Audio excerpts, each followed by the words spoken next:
साथियों, अगर आगे आने वाली शिफ्टों में आपका एग्जाम है तो ये वीडियो आपके लिए महत्वपूर्ण साबित हो सकता है। जी हाँ दोस्तों, एसएससी सीजीएल का एक पैटर्न है कि वो प्रश्नों को रिपीट जरूर करता है या उनके आधार पर नए प्रश्न क्रिएट करता है। इसलिए कंप्लीट वीडियो देखना आपके लिए बहुत ही ज़रूरी है, फायदेमंद है। आज के वीडियो में हम 20 जुलाई ऑल शिफ्ट के सारे प्रश्नों का एनालिसिस करने वाले हैं। फर्स्ट शिफ्ट की पहले प्रश्न की अगर बात करें तो तिब्बत में नव वर्ष का कौन सा त्योहार मनाया जाता है। बार बार ये क्वेश्चन पूछा जाता है। ठीक है, इसका जो राइट आंसर है वो है लोसर त्योहार। जी हाँ दोस्तों, तिब्बती नववर्ष को हम लोसर कहते हैं। तो लोसर त्योहार तिब्बत में नववर्ष के पर्व पर मनाया जाता है, तो लोसर इसका राइट आंसर है। अगला प्रश्न पूछा गया जनसंख्या के आधार पर कि 2011 की जनगणना के अनुसार सर्वाधिक जनसंख्या वाले दो राज्य कौन से हैं। तो इसका जो राइट आंसर है वो है उत्तर प्रदेश और महाराष्ट्र। जनसंख्या के ऊपर क्वेश्चन से निश्चित तौर पे बनते हैं। हर शिफ्ट में जनसंख्या के ऊपर क्वेश्चन निश्चित तौर पे आता है। ठीक है, चलिए थोड़ा सा एक्स्ट्रा फैक्ट देख लेते हैं। आगे आने वाली शिफ्टों से यहाँ से क्वेश्चन निश्चित तौर पर फंसेंगे। अगर सबसे अधिक आबादी वाला केंद्र शासित प्रदेश की बात करें तो वो है दिल्ली। ठीक है, सबसे कम जनसंख्या घनत्व वाला जो राज्य है वो है अरुणाचल प्रदेश। सबसे कम जनसंख्या घनत्व वाला केंद्र शासित प्रदेश है अंडमान निकोबार द्वीप समूह। और उत्तर प्रदेश की बात अभी ऊपर हो ही गई है कि उत्तर प्रदेश जनसंख्या के मामले में क्या है, नंबर 1 पर है। और नंबर 2 पे कौन है, महाराष्ट्र है। ठीक है, उत्तर प्रदेश की अगर जनसंख्या घनत्व की बात करें तो 829 से प्रति वर्ग किलोमीटर यहाँ का जनसंख्या घनत्व है। वहीं अगर बिहार की बात करें तो घनी आबादी के मामले में बिहार नंबर 1 पर है, जबकि दिल्ली सबसे घनी आबादी वाला केंद्र शासित प्रदेश है। यहाँ पर जनसंख्या जो घनत्व है वो 11,297 प्रति वर्ग किलोमीटर है। तो ये सारे फैक्ट कुछ मैंने बताए हैं, इसको आपको ध्यान में रखना है। और भी जो क्वेश्चन जनसंख्या पे आपको मिलते हैं उसको भी आप दिमाग में बैठा लीजिए। अगला क्वेश्चन पूछा गया कि यम सुब्बुलक्ष्मी का संबंध किस नृत्य शैली से है। तो देखिए, यम सुब्बुलक्ष्मी भारत रत्न पाने वाली पहली भारतीय महिला संगीतकार हैं। 1966 में आपको भारत रत्न प्रदान किया गया। ठीक है, आप कर्नाटक की प्रसिद्ध संगीतकार थी। ठीक है, अगर पूरे नाम की बात करें तो मदुरै सन्मुख वदनु सुब्बुलक्ष्मी आपका पूरा नाम है। अगला प्रश्न विज्ञान से है कि लाइपेज किसका पाचन करता है। तो लाइपेज वसा के पाचन में सहायता करता है। अगले प्रश्न की अगर बात करें तो कांग्रेस से संबंधित क्वेश्चन है, निश्चित तौर पे क्वेश्चन आता ही आता है। कांग्रेस की दूसरी बैठक की अध्यक्षता किसने की। ठीक है, तो इसका जो राइट आंसर है वो है दादा भाई नेहरूजी। देखिए, दादा भाई नेहरूजी ने भारतीय राष्ट्रीय कांग्रेस का जो दूसरा सत्र था 1886 में जो कलकत्ता में आयोजित हुआ था उसकी आपने अध्यक्षता की थी। कुछ और जान लीजिए आप इनके बारे में फैक्ट। दादा भाई नौरोजी को grand old man of India कहा जाता है। और अगर आपसे पूछा जाए कि सबसे पहले गरीबी रेखा का आकलन किसने किया तो दादा भाई नेहरूजी। ठीक है, आइए अगला प्रश्न देखते हैं। राष्ट्रीय शहरी स्वास्थ्य मिशन की स्थापना कब हुई। तो इसका जो राइट आंसर है वो है 1 मई 2013 को।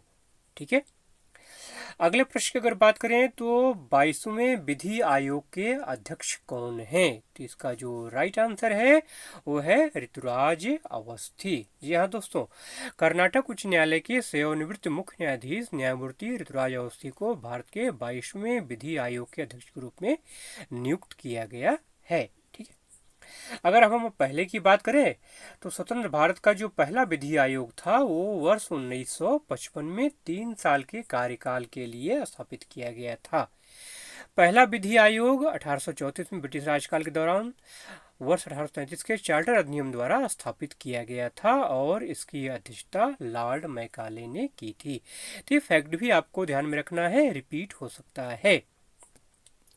अगला प्रश्न पूछा गया कि भारत के पहले मुख्य चुनाव आयुक्त कौन थे। तो इसका जो राइट आंसर है वो है सुकुमार सेन। जी हाँ दोस्तों, सुकुमार सेन भारत के पहले मुख्य चुनाव आयुक्त थे जो 21 मार्च 1950 से लेकर के 19 दिसंबर 1958 तक कार्यकाल इनका था। ठीक है। वहीं अगर पहली महिला चुनाव आयुक्त की अगर बात करें तो उनका नाम आता है BS रमा देवी का, जो कि 26 नवंबर 1990 से 11 दिसंबर 1990 तक भारत की मुख्य चुनाव आयुक्त थी। ये पहली महिला थी। इनके बाद TN सेशन मुख्य चुनाव आयुक्त बने। ठीक है, तो ये फैक्ट भी आपको ध्यान में रखना है। अगला प्रश्न पूछा गया कि शोभना नारायण का संबंध किससे है। तो देखिए, शोभना नारायण एक स्थापित कथक नृत्यांगना हैं। तो किसके संबंध है? कथक नृत्यांगना आप हैं शोभना नारायण। ठीक है, और कुछ इनके बारे में जान लीजिए। आप एक करियर अधिकारी के रूप में भारतीय लेखा परीक्षा और लेखा सेवा के लिए काम करती हैं और घरेलू और विदेशी दोनों स्तरों पर आप प्रदर्शन करती हैं। ठीक है, तो कथक नृत्य के लिए आपको 1992 का पद्मश्री सम्मान प्रदान किया गया। ठीक है, अगला प्रश्न है कि अनुच्छेद 15 का उल्लंघन कब होता है। महत्वपूर्ण क्वेश्चन है। ठीक है, अनुच्छेद 15 क्या है? इसका मतलब है भेदभाव का निषेध। जी हाँ दोस्तों, अनुच्छेद 15 के अनुसार राज्य अपने किसी नागरिक के साथ केवल धर्म, जाति, लिंग, नस्ल और जन्म स्थान या इनमें से किसी भी आधार पर कोई विभेद नहीं करेगा।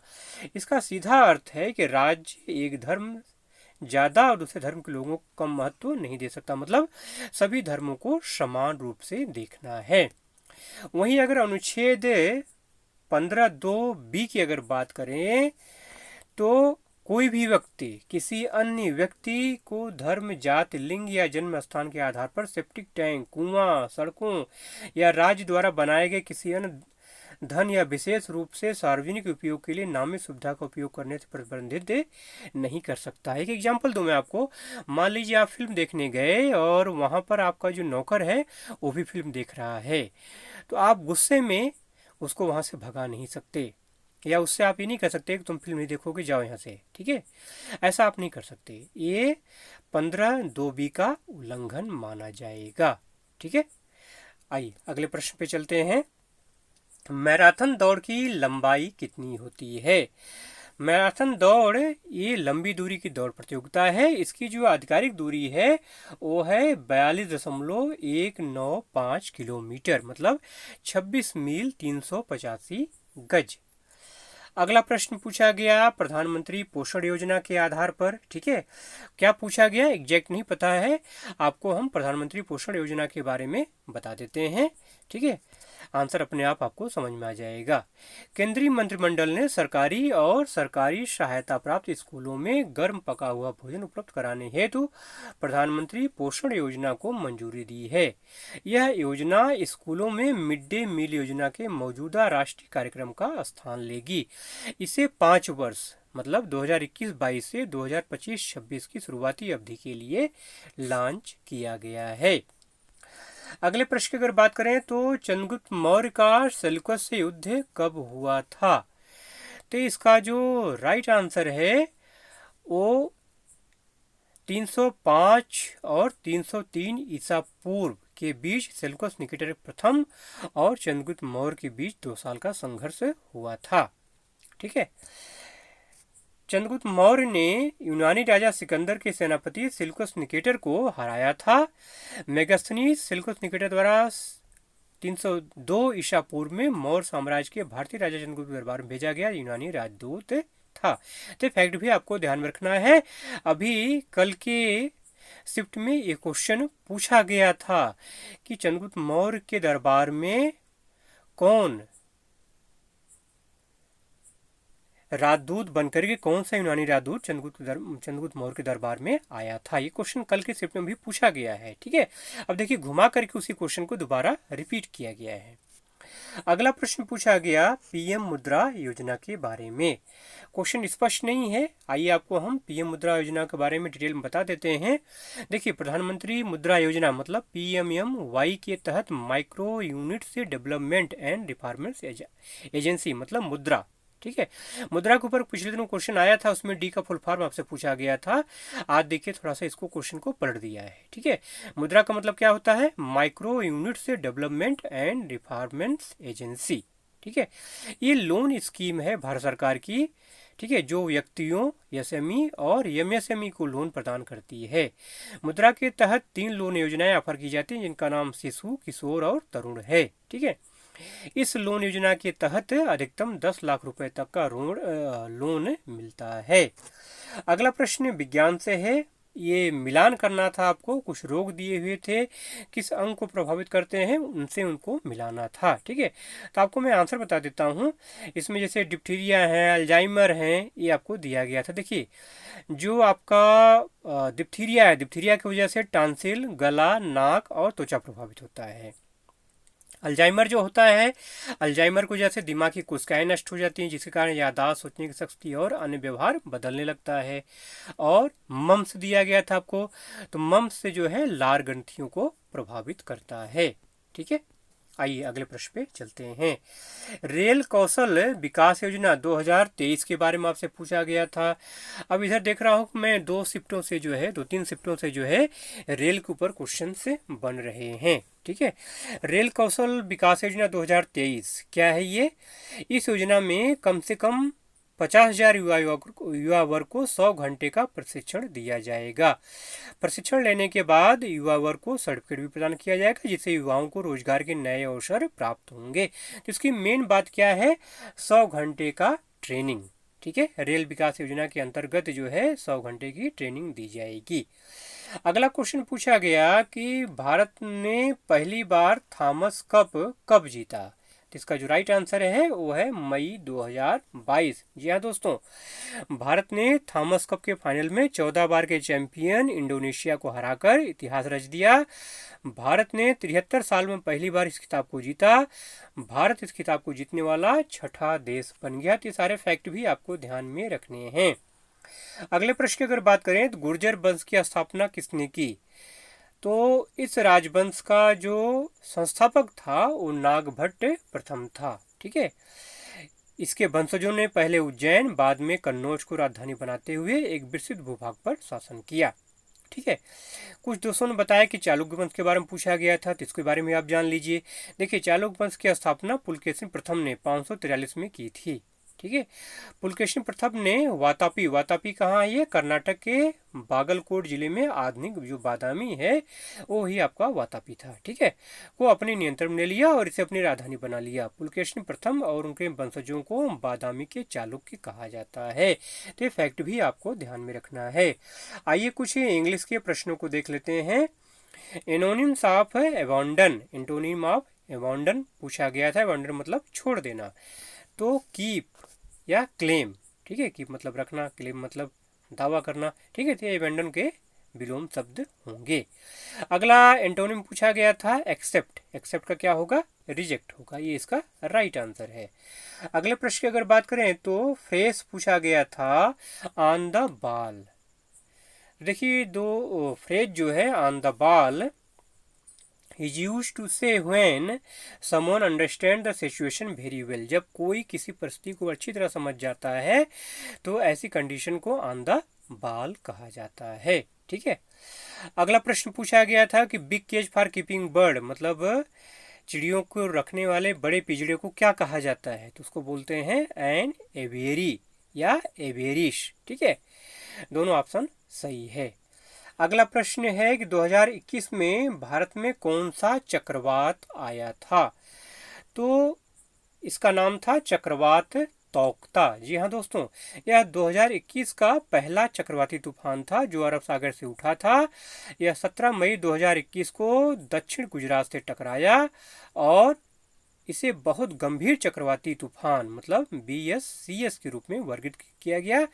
3 भारतीय राज्यों में कम से कम 24 लोग मारे गए थे चक्रवात तौकता की वजह से। ठीक है, चलिए अब यहाँ से हम 20 जुलाई सेकेंड शिफ्ट के प्रश्नों को देखेंगे। लेकिन अगर आप चैनल पे नए हैं तो प्लीज़ चैनल को सब्सक्राइब कर लीजिए और बेल आइकन को जरूर से प्रेस कर लीजिएगा, जिससे आपको नोटिफिकेशन समय से मिल जाए। और अभी तक आपने अगर लाइक नहीं किया है, शेयर नहीं किया है तो प्लीज़ जल्दी से वीडियो को लाइक शेयर कर दीजिए। सेकंड शिफ्ट का जो पहला प्रश्न है कि पूना पैक्ट कब और किसके बीच हुआ था। तो इसका जो राइट आंसर है वो है भीमराव अंबेडकर और महात्मा गांधी। ठीक है, ये पुणे की जो यरदा सेंट्रल जेल है उसमें 24 सितंबर 1932 को ये पूना पैक्ट, पूना समझौता हुआ था। ठीक है, अगला प्रश्न पूछा गया कि किस मुगल शासक के समय में फारसी साहित्य चरम पर था। देखिए, मुगल शासकों ने फारसी साहित्यकारों और गतिविधियों को संरक्षण दिया। इस प्रकार बाबर ने फारसी और तुर्की दोनों में कविताएं लिखी। अकबर के शासन काल के दौरान फारसी गद्य और कविता चरम पर पहुंच गई। तो इसका जो राइट आंसर है वो है अकबर। ठीक है, मतलब अकबर के शासन काल में फारसी साहित्य चरम पर था। अगला प्रश्न पूछा गया कि कैबिनेट मिशन भारत कब आया। तो इसका जो राइट आंसर है वो है 1946। जी हाँ दोस्तों, ब्रिटिश कैबिनेट मिशन 1946 में भारत आया। इस मिशन का लक्ष्य भारतीय नेतृत्व को सत्ता सौंपने की योजना पर विचार विमर्श करना था। इस मिशन ने राष्ट्रमंडल देशों के सदस्य के रूप में भारत को स्वतंत्र राष्ट्र का दर्जा दिया। इस मिशन का गठन ब्रिटेन के तत्कालीन प्रधानमंत्री क्लीमेंट एटली की पहल पर हुआ। ठीक है, तो ये फैक्ट भी आपको ध्यान में रखना है। अगला प्रश्न है कि बंगाल की खाड़ी और अरब सागर की मानसूनी हवाएं कहाँ मिलती हैं। तो देखिए, अरब सागर और बंगाल की खाड़ी में मानसून की शाखाएं गंगा के मैदानी इलाकों के उत्तर पश्चिमी भाग में विलीन हो जाती हैं। ठीक है, अगला प्रश्न है कि 2022 तक भारत में कुल कितने राष्ट्रीय जलमार्ग हैं। तो इसका जो राइट आंसर है वो है 111। जी हाँ दोस्तों, भारत में 14,500 किलोमीटर अंतर्देशीय जलमार्ग और 111 राष्ट्रीय जलमार्ग हैं। ठीक है, अगला प्रश्न पूछा गया कि भारत प्रथम लोकसभा का प्रथम सत्र कब प्रारंभ हुआ। तो देखिए, भारत में जो पहला चुनाव हुआ था, पहला जो आम चुनाव हुआ था वो 17 अप्रैल 1952 को हुआ। ठीक है, मतलब 17 अप्रैल 1952 को पहली लोकसभा का गठन किया गया है, ये कहिए। ठीक है, तो पहली लोकसभा ने अपना पूरा कार्यकाल 5 साल तक चलाया और 4 अप्रैल 1957 को भंग कर दिया गया। इस लोकसभा का जो पहला सत्र है वो 13 मई 1952 को शुरू हुआ। तो 13 मई 1952 इस प्रश्न का राइट आंसर है। अगला प्रश्न पूछा गया है कि कंबाला बफेलो रेसिंग का संबंध किस राज्य से है। तो इसका जो राइट आंसर है वो है कर्नाटक। नेक्स्ट क्वेश्चन है कि खेलो इंडिया विंटर गेम्स का प्रथम बार आयोजन कब किया गया। ठीक है, तो खेलो इंडिया विंटर गेम्स का पहला जो संस्करण है ये 2020 में आयोजित किया गया। तो साल 2020 इसका राइट आंसर है। नेक्स्ट क्वेश्चन पूछा गया सेकंड शिफ्ट में कि भारत की 23rd ग्रैंड मास्टर कौन बनी। तो इसका जो राइट आंसर है वो है प्रियंका नुटक्की। जी हाँ दोस्तों, 19 वर्षीय प्रियंका नुटक्की ने एमपीएल की 47वीं राष्ट्रीय महिला शतरंज चैंपियनशिप में अपना अंतिम WGM मानदंड हासिल कर लिया है। वह भारत की 23वीं महिला गैंग मास्टर बनी है। ठीक है, तो इसका जो राइट आंसर है वो क्या है, प्रियंका नुटक्की। नेक्स्ट क्वेश्चन पूछा गया था पंजाब के लोक नृत्य से संबंधित क्वेश्चन था। पंजाब का कोई लोक नृत्य पूछा गया था आपसे। ठीक है, तो मैं आपको बता देता हूँ सारे नृत्य के बारे में। ठीक है, देखिए, पंजाब के लोक नृत्य को 2 श्रेणियों में वर्गीकृत किया जा सकता है। पहला पुरुष, दूसरा महिला। पुरुष नृत्य कौन कौन से हैं, भांगड़ा है, लुड्डी है, झूमर है, धूमल है, जूली है और डंकारा है। और महिला नृत्य की अगर बात करें तो गिद्धा है, सम्मी है, जागो है और बिकली है। ठीक है, किकली। तो ये सारे फैक्ट भी आपको ध्यान में रखना है। अगला प्रश्न पूछा गया कि फुटबॉल मैच की कुल अवधि कितनी होती है। तो इसका जो राइट आंसर है वो है 90 मिनट। 45 मिनट के 2 शिफ्ट होते हैं। तो ये फैक्ट भी आपको ध्यान में रखना है। नेक्स्ट क्वेश्चन पूछा गया कि सुदर्शन झील का पुनरुद्धार किसने करवाया। तो इसका जो राइट आंसर है वो है रुद्रदामन ने।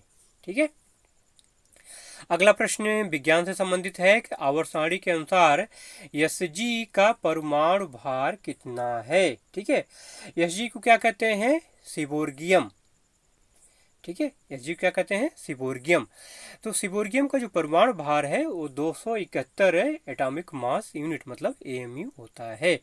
परमाणु संख्या इसकी 106 है और इसका जो सिंबल है वो Hg होता है। नेक्स्ट क्वेश्चन पूछा गया कि कृषि आर्थिक गतिविधि किस क्षेत्र में आता है, तो ये प्राइमरी सेक्टर मतलब प्राथमिक क्षेत्र में आता है। अगला प्रश्न श्रम योगी मानधन योजना से संबंधित था। क्वेश्चन स्पष्ट नहीं है, मैं इसके बारे में डिटेल आपको बता देता हूँ। देखिए, पीएम मानधन योजना के तहत हर मजदूर को 3,000 रुपये तक का पेंशन मिल सकता है। यह पेंशन मजदूरों की कंट्रीब्यूशन के आधार पर मिलता है। इस स्कीम का लाभ लेने के लिए आपको हर महीने 55 रुपये से लेकर 200 रुपये तक का योगदान करना होगा। इस योजना में 50% लाभार्थी को और 50% योगदान का हिस्सा सरकार अपनी तरफ से करती है। प्रधानमंत्री श्रम योगी मानधन जो योजना है, इसको 15 फरवरी 2019 को लागू किया गया था और इसको लेने की जो अधिकतम उम्र सीमा है वो है 40 वर्ष, 18 से 40 वर्ष, ठीक है। और 15,000 से ज़्यादा आपकी इनकम नहीं होनी चाहिए। अगला क्वेश्चन पूछा गया कि सबसे पहले मौलिक अधिकार किस देश में आया, तो इसका जो राइट आंसर है वो है ब्रिटेन, ठीक है। भारत की अगर बात करें तो भारत में मौलिक अधिकार संयुक्त राज्य अमेरिका से लिए गए हैं, ठीक है।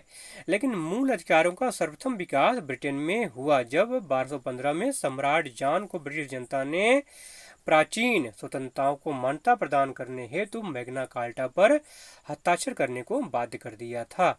इसे भारत के संविधान का मैग्ना कार्टा भी कहते हैं। भारत के मूल अधिकार कहाँ से लिए गए हैं, अमेरिका से लिए गए हैं। तो सारे फैक्ट भी आपको ध्यान में रखना है। नेक्स्ट क्वेश्चन पूछा गया, ब्याज दर बढ़ने पर मुद्रा की तरलता पर क्या प्रभाव पड़ता है, तो घटती है। मुद्रा की तरलता बाजार में क्या होती है, घटती है, इसका राइट आंसर है।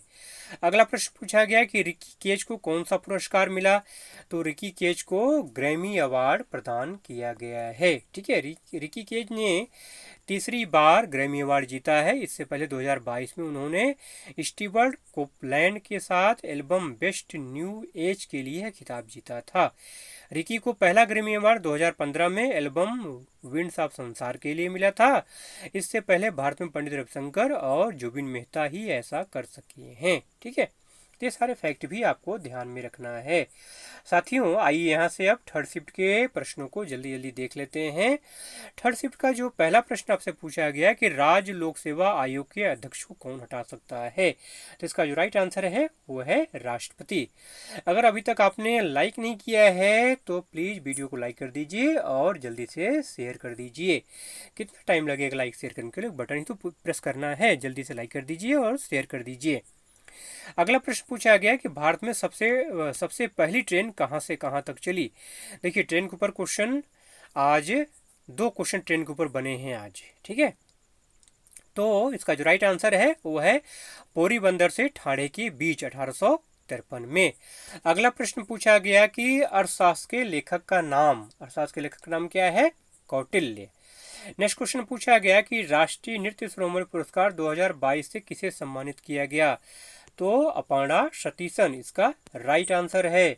अगले प्रश्न की अगर बात करें तो 35वां राष्ट्रीय खेल का आयोजन कहाँ किया गया, तो 2015 का भारत का राष्ट्रीय खेल भारत के 35वें राष्ट्रीय खेल के रूप में भी जाना जाता है, केरल के द्वारा मेजबानी की गई। तो इसका राइट आंसर क्या है, केरल, ठीक है। अच्छा, पहले राष्ट्रीय खेल की अगर बात करें तो पहला जो राष्ट्रीय खेल हुआ था वो उसका आयोजन मुंबई में हुआ था, ठीक है। अगला प्रश्न पूछा गया कि किस कलाकार को पंचम दा के नाम से जाना जाता है, तो इसका जो राइट आंसर है वो है राहुल देव बर्मन। नेक्स्ट क्वेश्चन है 36वें राष्ट्रीय खेलों का आयोजन कहाँ किया गया, तो इसका राइट आंसर है गुजरात के 6 शहरों में 36वें राष्ट्रीय खेलों का आयोजन किया गया। अगला प्रश्न है कि बांग्लादेश में कितनी नदियां बहती हैं, तो इसका जो राइट आंसर है वो है 700। जी हाँ दोस्तों, बांग्लादेश को नदियों की भूमि भी कहा जाता है। नेक्स्ट क्वेश्चन पूछा गया कि कर्नाटक की हवा को क्या कहा जाता है, या कर्नाटक में जो हवाएं बहती हैं उनको क्या कहा जाता है, तो मैंगो सावर कहा जाता है, ठीक है। अगले प्रश्न की अगर बात करें तो ओलंपिक के लिए क्वालिफाई करने वाली प्रथम भारतीय महिला नाविक कौन थी, तो इसका जो राइट आंसर है वो है नेत्रा कुमानन। नेक्स्ट क्वेश्चन पूछा गया कि जीएसटी किस प्रकार का कर है, जिसका राइट आंसर है अप्रत्यक्ष कर। जी हाँ दोस्तों, जीएसटी एक अप्रत्यक्ष कर है। अगला प्रश्न पूछा गया कि गिरफ्तारी की दिशा में आप अनुच्छेद 22, 23, 24, 25 में से किस अनुच्छेद का प्रयोग करेंगे, तो इसका राइट आंसर है अनुच्छेद 22। अनुच्छेद 22 कहता है कि गिरफ्तार होने पर आप गिरफ्तारी के कारण पूछ सकते हैं। अगला क्वेश्चन है कि योजना अवकाश कब से कब तक था। तो इसका जो राइट आंसर है वो है 1966 से 1969 तक। ये ऑप्शन के आधार पर है, ऑप्शन में आपको ये दिया गया था, इसलिए यही इसका राइट आंसर है। अगला क्वेश्चन है निम्नलिखित में से किसने द्वितीय गोलमेज सम्मेलन में हिस्सा लिया था। तो इसका जो राइट आंसर है वो है महात्मा गांधी। कब? 1931 में। नेक्स्ट क्वेश्चन है कि थियोसॉफिकल सोसाइटी की स्थापना किसने की। राइट आंसर इसका क्या है? Annie Besant. ठीक है, थियोसॉफिकल सोसाइटी की एक प्रखर वक्ता के रूप में भी बेसेंट को जाना जाता है। नेक्स्ट क्वेश्चन पूछा गया है कि उभरते सितारे फंड को किसने स्पॉन्सर किया है। तो इसका जो राइट आंसर है वो है एग्जिम सिडबी बैंक। ठीक है, नेक्स्ट क्वेश्चन पूछा गया कि लिम्बाराम का संबंध किस खेल से है। तो इसका जो राइट आंसर है वो है तीरंदाजी। नेक्स्ट क्वेश्चन पूछा गया कि लिंगराज मंदिर किस राज्य में स्थित है। तो लिंगराज मंदिर उड़ीसा में स्थित है, ये उड़ीसा इसका राइट आंसर है। साथियों, तीनों शिफ्टों को मिला के जितने प्रश्न मिल पाए थे वो मैंने करा दिया है। चौथे शिफ्ट का जो प्रश्न है ये मैं पीडीएफ में डाल दूंगा, पीडीएफ का लिंक डिस्क्रिप्शन में दिया गया है, व्हाट्सएप पे जाके ज्वाइन हो जाइए, वहां से आपको चौथे शिफ्ट का सारा प्रश्न मिल जाएगा। अगर आपको वीडियो अच्छा लगा हो तो प्लीज़ इसको लाइक शेयर जरूर करिएगा, और अगर आप चैनल पे नए हैं तो सब्सक्राइब करके बेल आइकन जरूर से प्रेस कर लीजिएगा। पूरा वीडियो देखने के लिए आपका बहुत बहुत धन्यवाद।